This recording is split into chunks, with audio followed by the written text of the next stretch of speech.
Assalamualaikum warahmatullahi wabarakatuh. Nama saya Trimana Khalifah dengan NIM 2251138.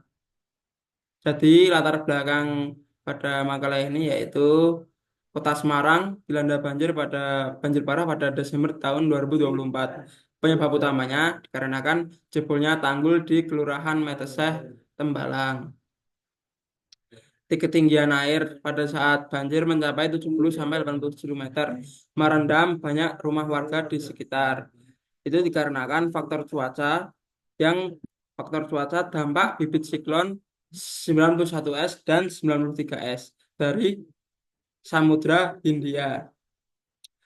Waktu bencana yaitu pada awal banjir itu pada tanggal 11 Desember 2024 pukul 18.00 atau 6 WIB. Penyebab utamanya yaitu karena hujan deras selama beberapa hari sebelumnya. Dampaknya dirasakan hingga beberapa hari setelah hujan.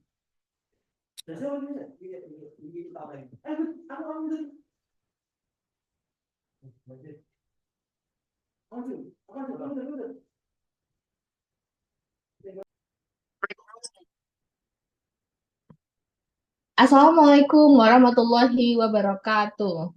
Nama saya Safa Amalia Mumtaz dengan NIM 225111081. Di sini saya akan melanjutkan presentasi di bagian dampak kerugian.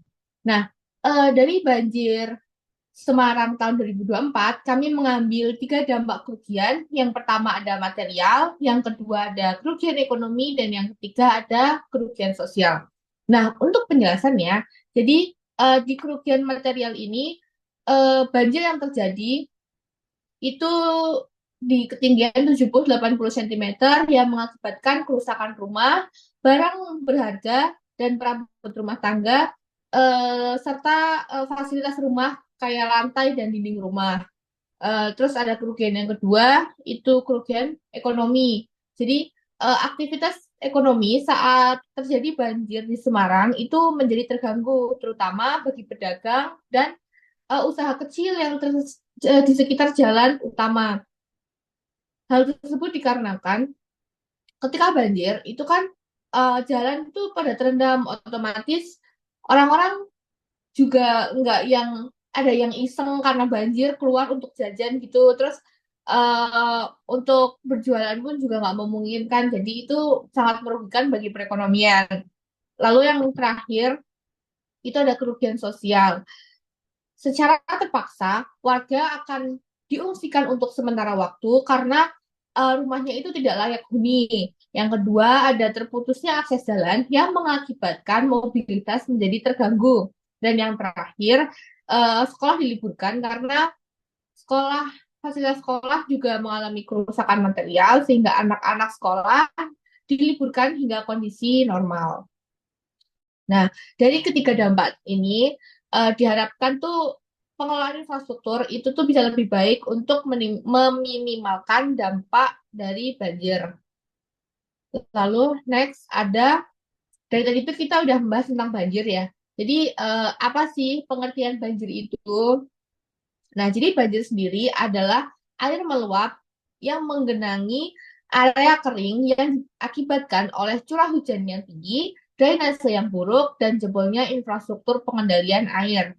Nah, dari sini kita bisa melihat bahwa penyebab banjir itu ada tiga. Yang pertama ada curah hujan yang tinggi dalam waktu yang singkat, yang kedua ada drainase yang buruk, dan yang ketiga ada gagalnya infrastruktur seperti contohnya di sini tuh jebolnya tanggul yang tidak mampu menahan debit air lagi.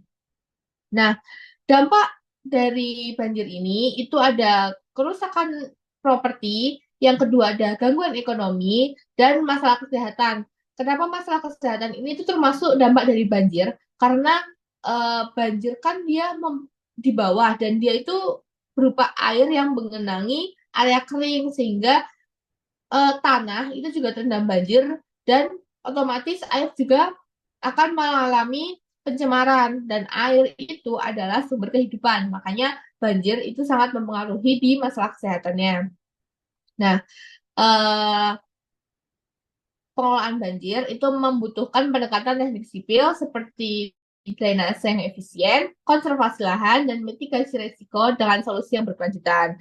Jadi itu sebenarnya banjir itu bukan hanya tentang fenomena alam, tapi gimana caranya manusia itu mengurangi kemungkinan untuk terjadinya banjir dengan cara menangani masalah infrastruktur, membuat infrastruktur ini tuh menjadi pas gitu. Jadi eh, dampak banjir itu bisa diminimalisir gitu. Sekian dari saya. Wassalamualaikum warahmatullahi wabarakatuh.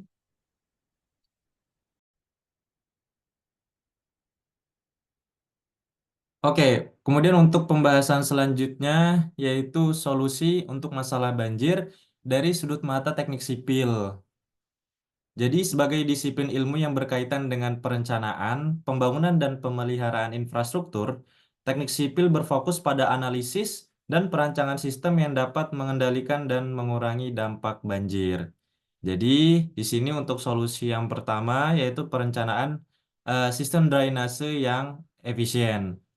Jadi, eh, salah satu faktor utama yang perlu diperhatikan oleh seorang teknik sipil adalah perencanaan dan desain sistem di drainase yang efisien untuk mengalirkan air hujan ke saluran pembuangan atau sungai tanpa menyebabkan genangan. Jadi dalam teknik sipil ada yang namanya analisis hidrologi dan hidrolika yang digunakan untuk memprediksi perilaku aliran air dan mengestimasi potensi banjir berdasarkan data curah hujan, topografi, dan karakteristik wilayah. Kemudian drainase yang buruk juga atau drainase yang tidak memadai adalah salah satu penyebab utama terjadinya banjir, terutama di daerah perkotaan. Oleh karena itu, desain saluran saluran drainase, desain kanal, tanggul, dan bendungan harus mempertimbangkan kapasitas aliran air yang dapat menampung curah hujan ekstrim yang terjadi dalam jangka waktu tertentu. Kemudian untuk solusi yang kedua dan yang ketiga yaitu menggunakan konservasi lahan dan menerapkan pengendalian banjir yang berkelanjutan. Jadi eh, pengurangan ruang terbuka hijau dan konservasi lahan menjadi beton atau aspal dapat memperburuk risiko banjir karena mengurangi kemampuan tanah untuk menyerap air hujan. Oleh karena itu, perlu digunakan yang namanya konsep sistem drainasi hijau atau Sustainable Urban Drainage System dan penggunaan material permeable untuk area terbuka sangat disarankan dalam desain kota yang tahan terhadap banjir. Dengan demikian, dari sudut pandang teknik sipil, banjir tidak hanya dilihat sebagai fenomena alam, tetapi juga sebagai masalah yang memerlukan perencanaan dan desain infrastruktur yang cermat untuk mengurangi dampaknya dan memastikan keberlanjutan serta keselamatan wilayah yang terdampak. Kemudian untuk kesimpulan, banjir di Semarang terjadi akibat hujan deras dan jebolnya tanggul, meluapkan air sungai hingga menggenangi wilayah yang kering. Dampaknya meliputi kerusakan properti, gangguan ekonomi, dan masalah kesehatan yang mencerminkan pentingnya perbaikan infrastruktur untuk mencegah kejadian yang serupa. Dengan demikian, kasus ini mencerminkan bagaimana fenomena alam yang terjadi akibat curah hujan yang ekstrim dan infrastruktur yang tidak memenuhi atau tidak memadai dapat menyebabkan banjir sesuai dengan definisi teknis dan konseptual banjir dalam disiplin ilmu teknik sipil. Mungkin cukup untuk presentasi dari kelompok kami. Kurang lebihnya mohon maaf. Wassalamualaikum warahmatullahi wabarakatuh.